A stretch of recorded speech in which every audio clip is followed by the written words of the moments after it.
அண்ணா திராவிட முன்னேற்ற கழகத்திலிருந்து அண்ணாவின் திராவிட முன்னேற்ற கழகத்திற்கு அகதியாக துரத்தப்பட்ட என்னை கல்லையும் சிமெண்டையும் வச்சு கட்டினாலும் அதற்கு அறிவாலயம் என்று பெயர் வைத்திருக்கக்கூடிய அந்த அன்பு சரணாலயம் என்னை அரவணைத்துக் கொண்டது. அங்கே இணைந்ததற்கு பிறகு உண்மையாகவே சொல்கிறேன், முதல் வாழ்த்து திராவிட முன்னேற்ற கழகத்திலிருந்து கிடைத்த வாழ்த்து என் முடிவு எவ்வளவு சரியானது என்பதை எனக்கு உணர்த்தியது அண்ணன் மாசு அவர்களுடைய குரல் தான். ஊக்குவிக்க ஆள் இருந்தால் ஊக்குவிற்கும் ஆள் கூட தேக்கு விற்பான் என்று சொல்வார்கள். அண்ணன் மாசு அவர்களை பொறுத்தவரை உச்சரிக்கும் போதே உமிழ்நீரும் இனிக்கின்ற அற்புதமான ஒரு தாயுமானவர் என்று நான் அறிவேன். பிரம்மனின் கையெழுத்தில் பிழைகள் வரலாம், ஆனால் பெற்ற ஒரு தகப்பனாக என் பாசத்தில் மழை வருமே தவிர குறை வராது என்று அன்புக்கு தந்தையாக இருந்த தாயுமானவன் நீங்கள் என்பதை நான் அறிவேன். பேசுற போதெல்லாம் அவர் நினைவு எல்லாம் நாளைக்கு எஸ்ஐஆர் எஸ்ஐஆர் எஸ்ஐஆர். உகண்டாவிலே ஒரு தேர்தல் நடந்தது. ஆப்பிரிக்க நாடான உகண்டாவிலே ஒரு தேர்தல் நடந்தது. இந்தியாவிலிருந்து இவிஎம் மிஷின்கள் எல்லாம் கடன் வாங்கி சென்று இந்த தேர்தலை நடத்தினார்கள். முடிவு வந்தது. உகண்டா மக்கள் ஆங்காங்கே மயக்கம் போட்டு விழுந்தார்கள். என்ன என்று பார்த்தால், இந்தியாவிலிருந்து வரவழைக்கப்பட்ட வாக்குப்பதிவு எந்திரங்களை வைத்து நடத்திய தேர்தலில் அத்தனை தொகுதிகளிலும் தாமரை சின்னம் ஜெயித்து பாஜக ஆட்சிக்கு வந்துவிட்டது.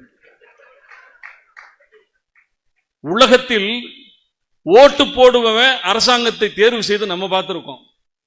ஆனால் ஓட்டு போடுபவன அரசாங்கம் தேர்வு செய்யக்கூடிய ஒரு விசித்திரத்தை செய்யக்கூடிய ஒரே அரசாங்கம் மோடியினுடைய அரசாங்கம். இந்த நாட்டின் அரசியலமைப்பு சட்டம் தந்திருக்கக்கூடிய இறையாண்மைக்கு சோதனை வந்திருக்கிறது. நான் இந்திய குடிமகன், நான் இந்த நாட்டின் வாக்காளன் என்பதை நிரூபிப்பதற்கு ஒவ்வொருவரும் கையிலே 1.5 டன் வல்லாரையை கரைச்சு குடிச்சாலும் அந்த ஃபார்மை பிழை இல்லாமல் ஒருவராலும் பூர்த்தி செய்ய முடியாது. மோடியிடம் கொடுங்கள், அவர் சரியாக பூர்த்தி செய்து விட்டால் நானே தாமரைக்கு ஓட்டு போட தயார். அப்படிப்பட்ட ஒரு குழப்பத்தை இந்திய தேர்தல் ஆணையம் செய்து கொண்டிருப்பதை இந்த மாவட்டத்தை வழிநடத்தும் ஒரு தளபதியாக நினைத்து கவலைப்படுகிறார். ஒரு வாக்காளரை கூட இழந்துவிடக் கூடாது என்று கண்ணும் கருத்துமாக இருக்கக்கூடிய அண்ணன் மாசு அவர்களுடைய அந்த களப்பணிக்கு உண்மையாகவே நான் தலைவணக்கம் செய்கிறேன். அடுத்து என் அன்பு சகோதரி, தென்னாட்டு ஆட்சியின் பெருமையை இந்நாட்டு அரசியலுக்கு உணர்த்த வேண்டும் என்று சொன்னால் அந்த தமிழ் ஆட்சி இருக்க பெருமையை சொல்வதற்கு தமிழச்சி வேண்டுமல்லவா? எப்பொழுதுமே பெருமைகளை தெற்கிலிருந்து தான் வடக்குக்கு சொல்லணும். அதனால் தான் என்னவோ தென் சென்னை தான் அவரை தத்தெடுத்துக் கொண்டிருக்கிறது. என் அன்பு சகோதரியோடு இந்த மேடையிலே முதல் மேடையில் கலந்து கொள்ளும் சந்தர்ப்பம் கிடைத்தமைக்காக இரண்டாவது நன்றியை அண்ணன் மாசு அவர்களுக்கு சொல்ல ஆசைப்படுகிறேன். எப்பொழுதுமே மலர்ந்த முகத்தோடு இருக்கக்கூடியவர் என் அன்பு சகோதரர் மகேஷ், துணை மேயர். அவரை எப்பொழுது பார்த்தாலும் சரி, 1000 சோகங்களை சுமந்து கொண்டு மகேஷை பார்த்தால் அழும் பிள்ளை கூட சிரித்து விடும். அப்படிப்பட்ட ஒரு மலர்ந்த முகத்துக்கு சொந்தக்காரர் இந்த சென்னை மாநகரத்தினுடைய துணை மேயர் திரு மாசு அவர்களுக்கும், அதிகம் பழக்கம் இல்லாவிட்டாலும் அதிக சுவரொட்டிகளிலே நான் பார்த்து வியக்கிற ஒருவராக பார்த்திருக்கிறேன் திரு வேளச்சேரி மணிமாறன் அவர்களுக்கு சிறந்த களப்பணியாளர் என்று நான் கண்டிருக்கிறேன். வாஞ்சையோடு வரவேற்று எனக்கு கூடுதல் வர்ணனை எல்லாம் செய்த என் அன்பு தம்பி திரு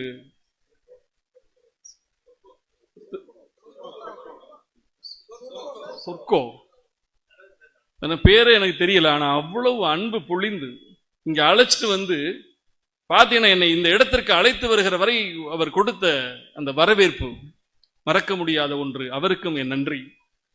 இந்த நிகழ்ச்சியை சிட்டாய் பறந்து ஏற்பாடு செய்திருக்கும் வட்ட செயலாளர் அவர்களுக்கும், இந்த நிகழ்ச்சிகளை கலந்து கொண்டிருக்கும் என் அன்பிற்குரிய கழகத்தினுடைய உடன்பிறப்புகளுக்கும் என் பணிவான வணக்கத்தை தெரிவித்துக் கொள்கிறேன். நான் சொன்னது போல அனைத்து இந்திய அண்ணா திமுகவிலிருந்து நான் அகதியாக திராவிட முன்னேற்ற கழகத்திற்கு வந்திருக்கிறேன். ஒருவன் என்ன செய்தான், இந்த விமானத்தை கொண்டு வந்து நிறுத்தின உடனே அதை கூட்டி பெருக்கிற வேலை ஒருத்தன் செஞ்சான். ஒரு 10-15 வருஷமா அதான் செய்யறான். விமானம் வரும், நிற்கும், விமானிகள்லாம் இறங்கி போவான், பயணிகள்லாம் இறங்கி போவான். அதுக்கு பிறகு உள்ள வந்து தொடப்பத்தை வச்சு கூட்டணும், கூட்டி பெருக்கிற வேலை. அந்த கூட்டி பெருக்குவனுக்கு ஒரு ஆசை வந்தது, இந்த விமானத்தை ஒரு நாள் நம்ம ஓட்டி பார்க்க வேண்டும் என்று. கூட்டி பெருக்குவனுக்கு விமானத்தை ஓட்டி பார்க்கணும்னு ஒரு ஆசை வந்துச்சு. என்ன பண்ணா, இதற்காக கடைக்கடையா அடைஞ்சு 30 நாளில் விமானம் ஓட்டுவது எப்படின்னு ஒரு புத்தகத்தை வாங்கிட்டான். வாங்கி படித்து விட்டு ஒரு நாள் ஓட்டி போடணும்னு ஆசைப்பட்டான். இன்னைக்கு ஓட்டிடணும் முடிவு பண்ணான். விமானம் வந்தது, பயணிகள் எல்லாம் இறங்கி போனார்கள், விமானியும் இறங்கி போனான். கூட்டுவதற்கு உள்ளே போனவன் விமானத்தை ஓட்ட வேண்டும் என்று முடிவு செய்து விட்டான். புத்தகத்தை முதல் பக்கத்தை திறந்தான். கருப்பாக ஒரு லிவர் இருக்கும், அதை மேலே தூக்கு என்று எழுதியிருந்தது. தூக்குனான். காலிலே ஒரு ஆக்சிலேட்டர் இருக்கும், அதை லேசாக அழுத்து என்று இருந்தது, அழுத்தினான். பச்சை பட்டனை அழுத்து என்று இருந்தது, அழுத்தினான். மேலே இருக்கக்கூடிய லிவரை இடதுபுறமாக நகர்த்து என்று இருந்தது, நகர்த்தினான். விமானம் மெதுவா நகல ஆரம்பிச்சது. இவ்வளவு ஈஸியா விமானம் ஓட்டுறது, பெரிய கம்ப சித்திரம்னு நினைச்சேன், சாதாரண மேட்டர் தான் போலன்னு சொல்லி விமானத்தை நகர்த்தினான். விமானம் அப்படி ஓட ஆரம்பிச்சது. ஓட ஆரம்பித்ததற்கு பிறகு அடுத்த பக்கத்தை திருப்பினான். அங்கே இருக்கக்கூடிய ஆரஞ்சு பட்டனை மேலே தூக்கு என்று எழுதியது. தூக்கினான். விமானம் மேலே ஏறிவிட்டது. பார்த்தா விமானம் பறக்க ஆரம்பித்து விட்டது. பறந்து கொண்டே இருக்கிறது. ரொம்ப சந்தோஷம். 15 வருடமாக கூட்டி பெருகிய நாமும் விமானத்தை ஓட்டி பார்த்து விட்டோம். இவ்வளவு ஈஸியா இருக்கும்னு நான் எதிர்பார்க்கல அப்படின்னு சொல்லி சுத்திக்கிட்டே இருந்தான். சுத்திக்கிட்டே இருந்துட்டு போதும், எரிபொருள் வேற காலியாகிற மாதிரி இருந்தது. விமானத்தை இறக்கலாம் என்று முடிவு செய்து விட்டு விமானத்தை எப்படி இறக்குவது என்று அடுத்த பக்கத்தை திருப்பினான். விமானத்தை எப்படி இறக்குவது, பாகம் 2 வாங்கி படி அப்படின்னு எழுதியிருந்தது.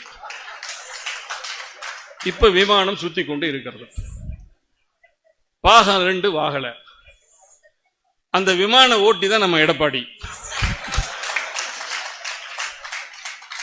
கூவத்தூர்ல அபகரிச்சிட்டாரு. எப்படி ஓட்டுறதுன்னு தெரியல. திராவிட முன்னேற்ற கழகம் என்கின்ற மாபெரும் இயக்கத்திலிருந்து கலைஞருக்கும் மக்கள் திலகத்திற்கும் மனக்கசப்பு வருகிறது. அனைத்திந்திய அண்ணா திராவிட முன்னேற்ற கழகத்தை தொடங்கும் முயற்சியில் மக்கள் திலகம் எம்ஜிஆர் ஈடுபடுகிறார். ஆனால் திராவிட இயக்கம் பிளவுபடக்கூடாது என்று நினைத்த நல்ல இதயம் படைத்தவர்கள் எல்லாம் எப்படியாவது எம்ஜிஆரை சமாதானம் செய்து கலைஞரையும் எம்ஜிஆரையும் கரம் கோர்க்க வைத்து விட வேண்டும் என்று முயற்சிக்கிறார்கள். அன்றைக்கு பீகாருடைய முதலமைச்சராக இருந்த பிஜு பட்நாயக் அவர் வர்றாரு. இந்திய அரசியலுக்கு திராவிட இயக்கம் வலுவாக இருக்கணும். கூட்டு குடும்ப முறையை காட்டுக்குள் இருந்தது, அதை நாட்டுக்குள் உணர்த்திய இயக்கம் திராவிட முன்னேற்ற கழகம். அறிவார்ந்தவர்களை எல்லாம் ஓர் அணியில் திரட்டி நாவலர், நாஞ்சிலார், மக்கள் திலகம், கலைஞர் என்று பன்முக திறமை கொண்ட அத்தனை சகோதரர்களையும் ஒரு மாலையாக கட்டி கோர்த்தது திராவிட முன்னேற்ற கழகம். அந்த திராவிட இயக்கம் உடைந்து விடக்கூடாது, அது இந்திய அரசியலுக்கே பலவீனமாக விடும். ஏனென்று சொன்னால், பேராய கட்சி என்று பேசப்பட்ட காங்கிரஸ் ஒட்டுமொத்த நாட்டையும் ஆளுகிற போது காங்கிரசுக்கு மாற்றாக முதல் முறையாக ஒரு மாநிலத்தின் ஆட்சியை பிடித்தது திராவிட முன்னேற்ற கழகம். அப்படிப்பட்ட ஒரு திராவிட முன்னேற்ற கழகம் உடையக்கூடாது என்று நல்லெண்ணம் படைத்த பிஜு பட்நாயக் ஓடி வந்து எம்ஜிஆரை சமாதானப்படுத்த முயற்சிக்கிறார். அதற்கு பிறகு பாண்டிச்சேரியினுடைய அன்றைய முதலமைச்சராக இருந்த பரூக் மராக்காயர் அவர் வந்து சமாதானம் பேசுகிறார். அப்படி சமாதானம் அடைந்து திராவிட முன்னேற்ற கழகத்திலே எம்ஜிஆர் மீண்டும் இணைந்து விடக்கூடாது என்று ஒரு சூழ்ச்சி நடக்கிறது.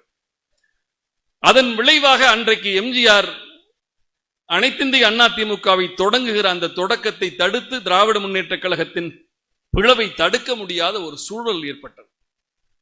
ஆனால் நான் நன்றியோடு சொல்கிறேன், சகோதரர் எடப்பாடி அவர்களால் அன்றைக்கு நடக்காது போன அந்த ஒற்றுமை, ஒன்றுபடுதல் மீண்டும் திராவிட முன்னேற்ற கழகம் வலுவான இயக்கமாக உருவாகும் வாய்ப்பை இன்றைக்கு எடப்பாடி உருவாக்கி கொண்டிருக்கிறார். என்னை போன்றவர்களை, அன்வர் ராஜா போன்றவர்களை, மைத்ரேயன் போன்றவர்களை எல்லாரையும் பஸ்ல ஏத்தி விடுறாரு. போங்க, நான் அபகரிப்பு நடத்துகிறேன், அரவணைப்பு அரசியலை அதோ நடத்துகிறார் ஒரு தாயுமானவர் தலைவர், திராவிட இயக்கத்தினுடைய சூரியனாக இருக்கக்கூடியவர் நடத்துகிறார்.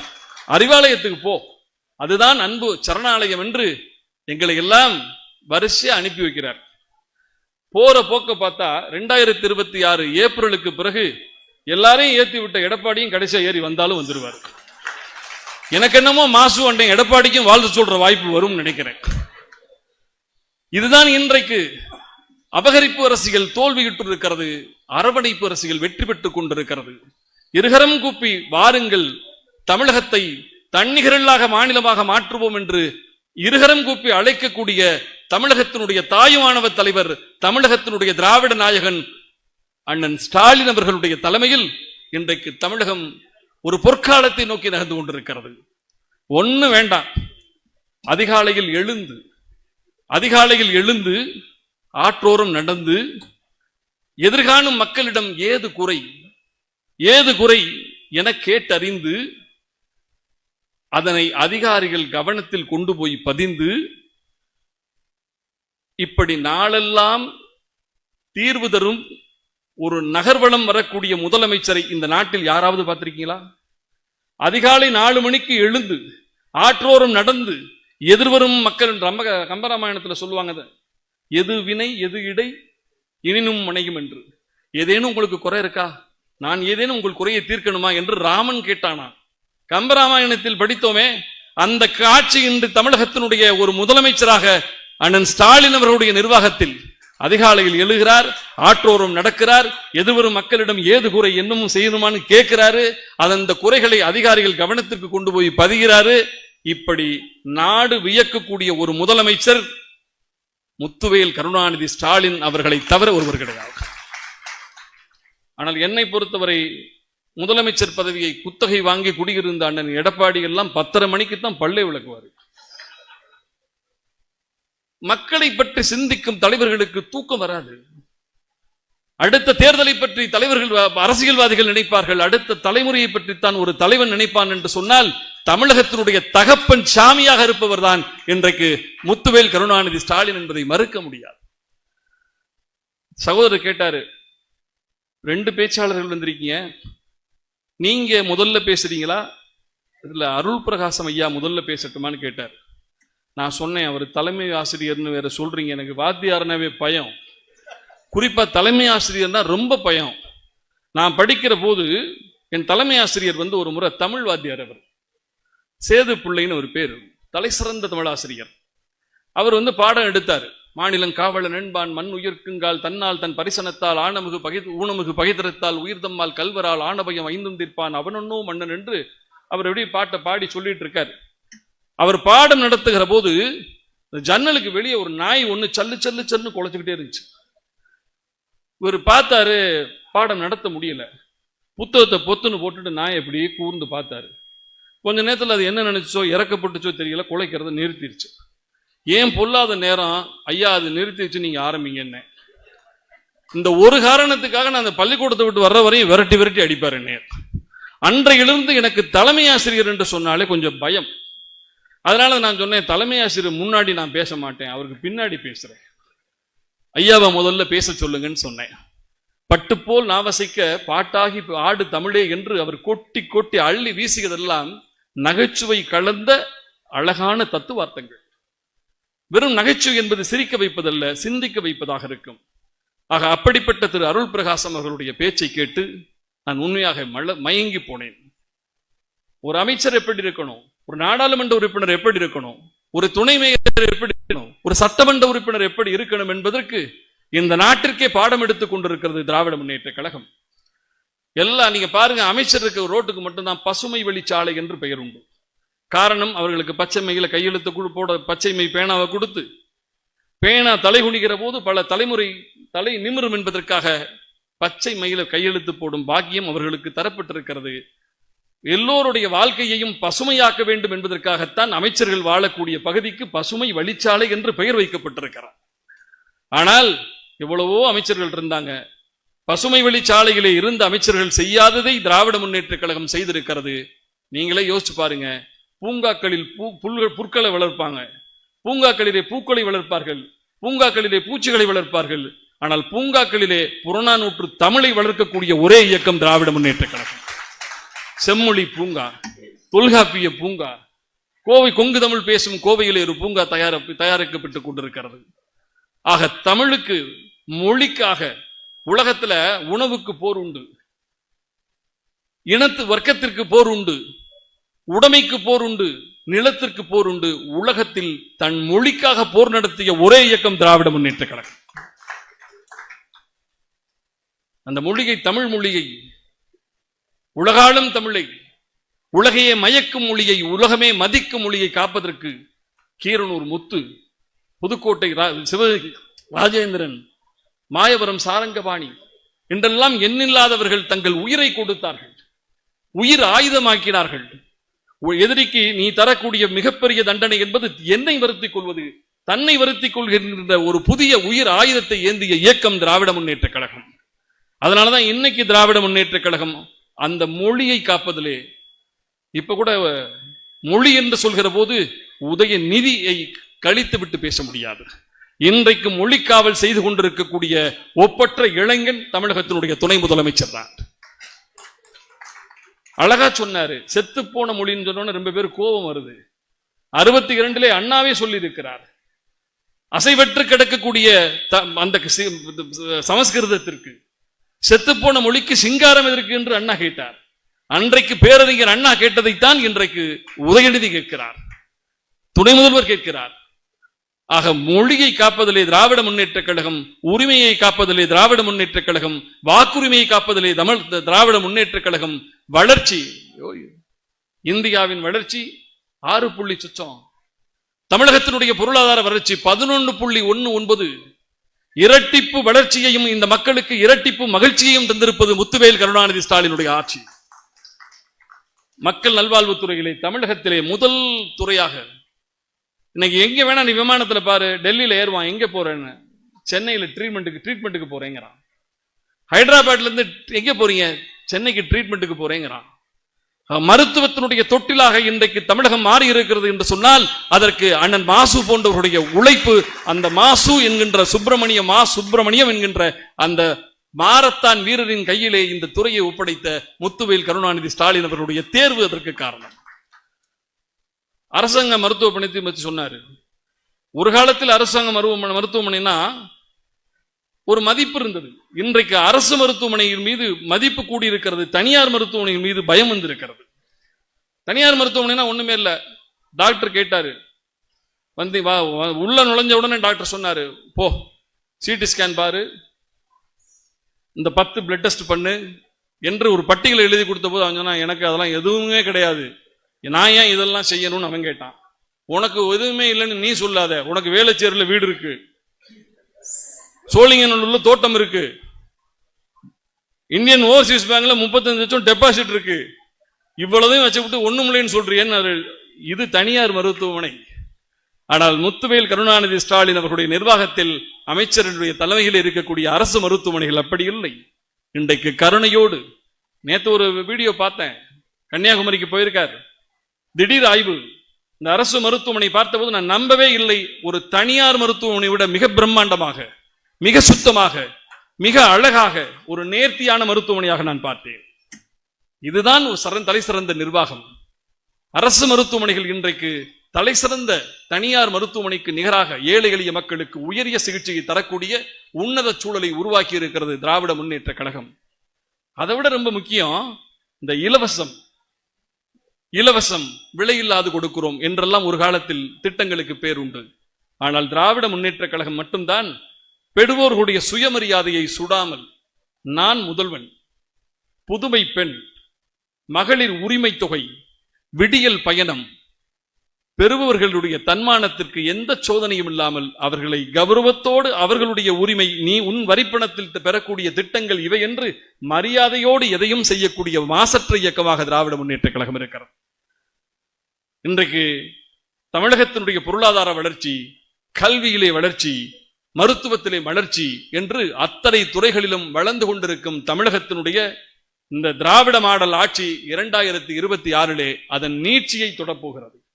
இந்த மாட்சிமிக்க ஆட்சி 2026 உதயசூரியன் 234 தொகுதிகளிலும் உதிக்கப் போகிறது. ஆட்சியின் நீட்சியை நாம் பார்க்க போகிறோம்.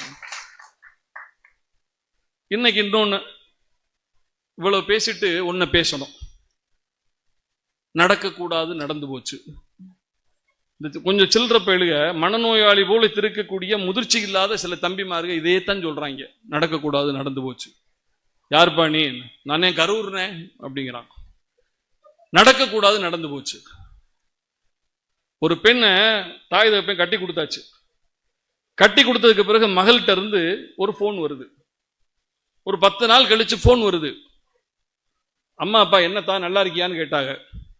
கட்டி கொடுத்த பிள்ளை சொல்லிச்சு, ஒரு லூசு பையிட்ட கொண்டு என்னை கட்டி விட்டுருக்கிய, உடனே பிறப்பிட்டு வாங்க, பெரிய பிரச்சனைன்ட்டு போன வச்சிருச்சு. தாய் தகப்பனுக்கு படபடன்னு ஆகி போச்சு. என்னடா அது இப்படி சொல்லுதுன்னு சொல்லி பிறட்டு வந்திருக்காங்க.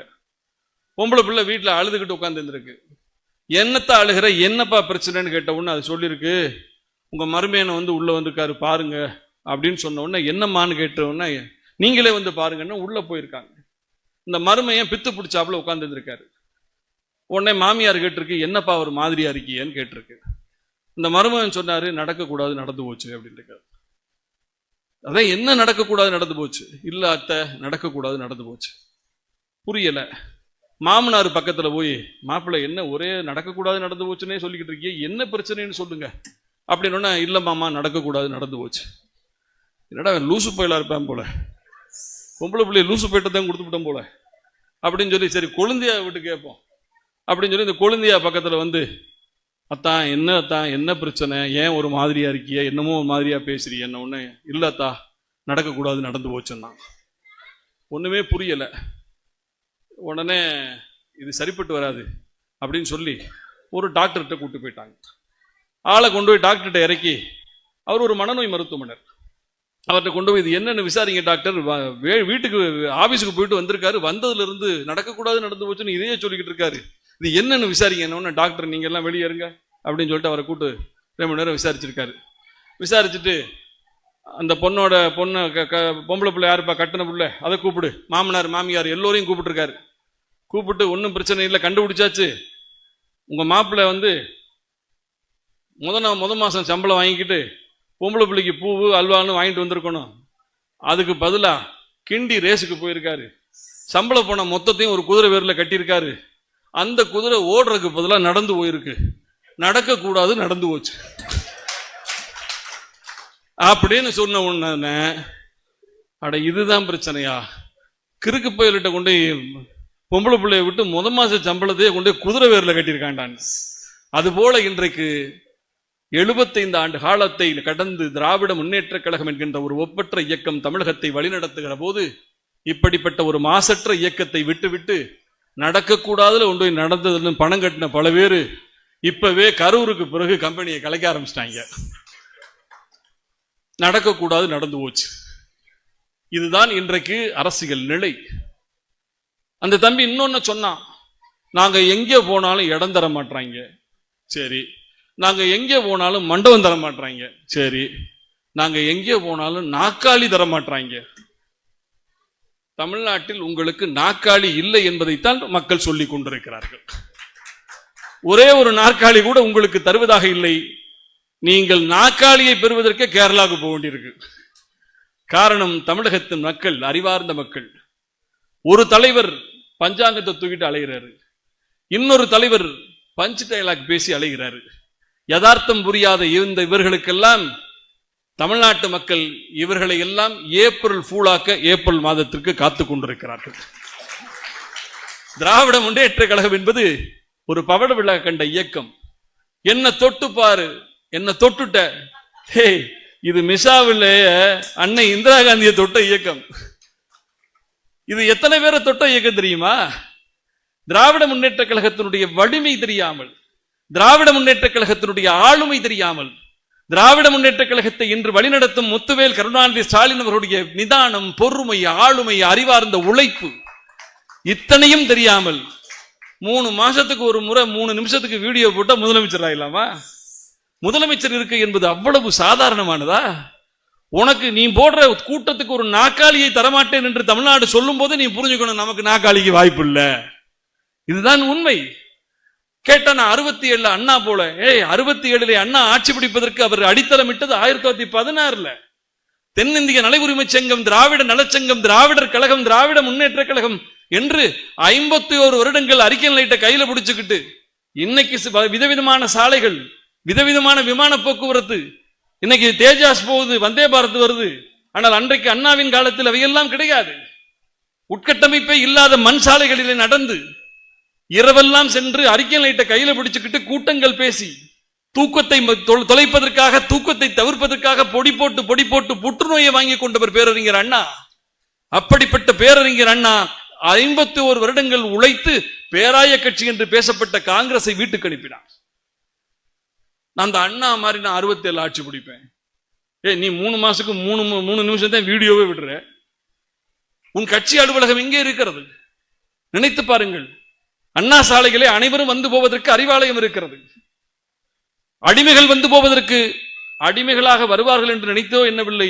குனிந்தே நடக்கக்கூடிய அவ்வை சண்முகம் சாலையில் தான் எம்ஜிஆர் கட்சி ஆபீஸை திறந்திருக்காரு. அவ்வை சண்முகம் சாலையிலே அண்ணா திமுக ஆபீஸ் இருக்கு. எக்மோர்ல ரயிலை விட்டு இறங்கி போனா மதிமுக இருக்கு. டி நகர்ல கமலாலயம் இருக்கு. அசோக் நகர்ல கம்யூனிஸ்ட் அலுவலகங்கள் இருக்கு. எல்லோரும் எளிமையாக வந்து போவதற்கு அலுவலகங்களை மக்கள் கூடக்கூடிய இடங்களிலே அமைத்தார்கள்.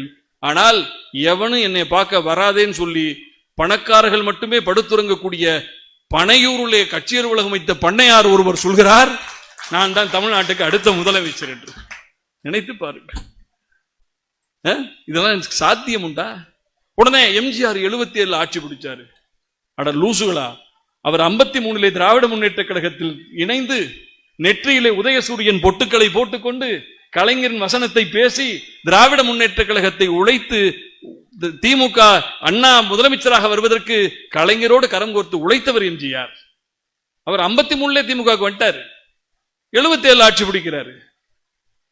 நீ முந்தாநாத்து கட்சி ஆரம்பிச்சு விட்டு நாளைக்கு மறுநாள் நான் தான் முதலமைச்சர் சொல்றது, உனக்குத்தான் மண்டபம் தரமாட்டான், இடம் தரமாட்டான், நாக்காளி தரமாட்டான் என்றால் புரிந்து கொள். இந்த தமிழகத்து மக்களை பொறுத்தவரை அறிவார்ந்த மக்கள், யாரிடம் எதை ஒப்படைக்க வேண்டும் என்று சரியாக ஒப்படைக்கக்கூடிய மக்கள். ஆக அந்த மக்களுக்கு ஒன்ன சொல்லி நான் நிறைவு செய்ய ஆசைப்படுகிறேன். சமீபத்திலே துணை முதலமைச்சர் சிவகங்கைக்கு வந்தார். அந்த சிவகங்கைக்கு வந்தவரை நாங்கள் வரவேற்று 2 நாள் நிகழ்ச்சிகளை கலந்து கொண்டார். அந்த இளம் தலைவர், அந்த இளைய கலைஞர் குறித்த நேரம் தவறாமல், குவிந்த மக்களை காத்திருக்க வைக்காமல், கணனுடையும் வருத்தாமல் களத்திற்கு வந்தார். கைகுலுக்க வந்தவர்களை பவுன்சர்களை வைத்து துரத்தவில்லை. கைகுலுக்க வந்த மக்களை பவுன்சர்களை வைத்து துரத்தவில்லை. வாகனத்தின் மீது கிரீஸ் தடவி யாரையும் வலிக்கு விழ வைக்கவில்லை. வாகனத்தின் மீது கிரீஸ் தடவி யாரையும் வலிக்கு விழ வைக்கவில்லை. இப்ப கிரீஸ்ல இருந்து தகரத்துக்கு வந்திருக்காங்க. காருக்குள் அமர்ந்து கொண்டு விளக்குகளை போட்டு அமர்த்தி விளையாட்டு காட்டவில்லை. மற்றவர்களை தரந்தாழ்ந்து ஒருபோதும் பேசவில்லை. மனப்பாடம் செய்து வந்து ஒப்பிக்கவில்லை. ஒவ்வொரு நிகழ்ச்சிகளும் மலர்ந்த முகமன்றி தவறியும் தளர்ச்சி இல்லை. அரசு விழாக்களில் அரசியல் பேசவில்லை. அரசியல் மேடைகளில் நயமான நகைச்சுவைக்கும் கருத்துக்கும் பஞ்சமில்லை. இன்முகமே வடிவாகி காண்போரை கவர்ந்தார். இயல்பு நடை தமிழால் அவையோர் வியக்கவே அபாரம் என சிறந்தார். கருத்து செறிவோடு உரையாற்றி கலைஞரின் பேரன் என்பதை மிளிர்ந்தார். இவர் கலைஞரின் பேரன் என மிளிர்ந்தார். சொற்சுவையால் சிலம்பாடும் சொல்லேர் உழவர்களை நினைந்தார். பலருக்கு சிலைகளை திறந்தார். எல்லாம் முடிச்சுட்டு முத்தாய்ப்பாய் முடித்து அந்த சீரிழமை தமிழ் சிவகங்கையை விட்டு புறப்பட்ட போது நலத்திட்டங்கள் எங்களுக்கு வந்தது. தொண்டர்களுக்கு நாளையும் திராவிட ஆட்சிதான் என்கின்ற நம்பிக்கையும் வந்தது. இதுதான் உதயநிதி என்கின்ற ஒரு இளைஞர். 100 இளைஞர்களை என்னிடம் கொடுங்கள், இந்த தேசத்தை மாற்றி காட்டுகிறேன் என்று காவிகுடை ஞானி கர்மயோகி விவேகானந்தர் சொன்னார். இந்த கருப்பு சிவப்பு கட்சிக்கு 100 அல்ல 100,000 இளைஞர்களுக்கு சமமான ஒரு இளைஞனை கழகம் பெற்றிருக்கிறது. அவர்தான் உதயநிதி என்று சொல்லி அவர் பல்லாண்டு வாழ வேண்டும். அமைதியோடு இந்த என் முதல் மேடை கருத்துக்களிலே குறை இருந்தால் மன்னியுங்கள். நான் முதல் மேடையிலே கலந்து கொண்டு பேசுகிற போது எனக்குள் ஒரு அச்ச உணர்வு. ஏனென்று சொன்னால் 20 வருடங்கள் பேசி எழுதி வந்த இயக்கத்தின் இரட்டைகளை என்று வராமல், எம்ஜிஆர் புரட்சி தலைவர் என்று புரட்சி தலைவி என்ற பெரிய வர்ணனைகள் எல்லாம் வந்து விடாமல் கண்ணும் கருத்துமாக பேச வேண்டிய, கவனத்தோடு பேச வேண்டிய ஒரு மேடையாக நான் கருதுகிறேன். நான் இயல்பானவன், அதனால சொல்றேன். அதனால அதுல வேற தலைமை ஆசிரியர் வேற இருக்காரு, நமக்கு அந்த பயம் வேற.